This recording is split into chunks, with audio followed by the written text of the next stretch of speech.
ബീഹാറിലെ മഹാഭൂരിപക്ഷം ആളുകൾക്കും കുറച്ചെങ്കിലും സ്ഥലവും അവിടെ കൃഷിയുണ്ട്. അതുകൊണ്ട് പട്ടിണി അത്ര അധികമില്ല.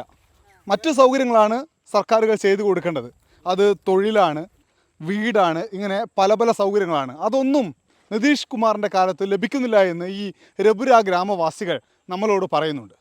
जी सर, मिडिल क्लास देखिए, घर घर भी नहीं दिया नीतीश कुमार जी। हाँ हाँ, देखिए ना सर, ये आपका घर जी यही है।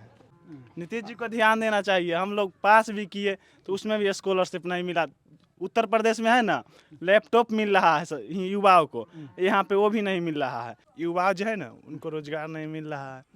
और है जो भ्रष्टाचारी है।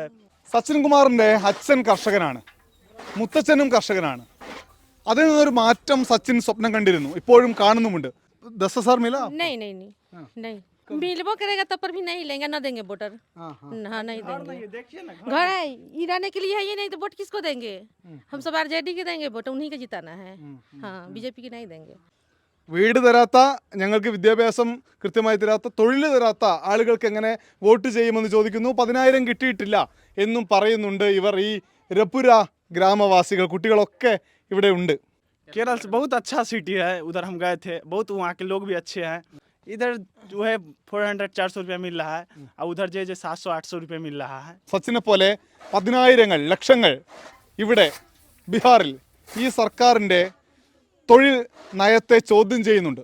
ഞങ്ങൾക്ക് മെച്ചപ്പെട്ട സാഹചര്യം വേണം എന്നാവശ്യപ്പെടുന്നുണ്ട്. എന്തായാലും തിരഞ്ഞെടുപ്പിൽ ഇക്കാര്യവും പ്രതിഫലിക്കുമോ എന്നറിയാൻ നമുക്ക് കാത്തിരിക്കാം. വോട്ടർ സെക്രട്ടറി ഡയറി വൈശാലിയിൽ നിന്ന് യാത്ര തുടരുകയാണ്. ഗ്രാമങ്ങളിലൂടെ ജനങ്ങളോട് സംസാരിച്ച് അവരുടെ പ്രശ്നങ്ങളും വിഷയങ്ങളും കേട്ടുകൊണ്ടുള്ള യാത്ര.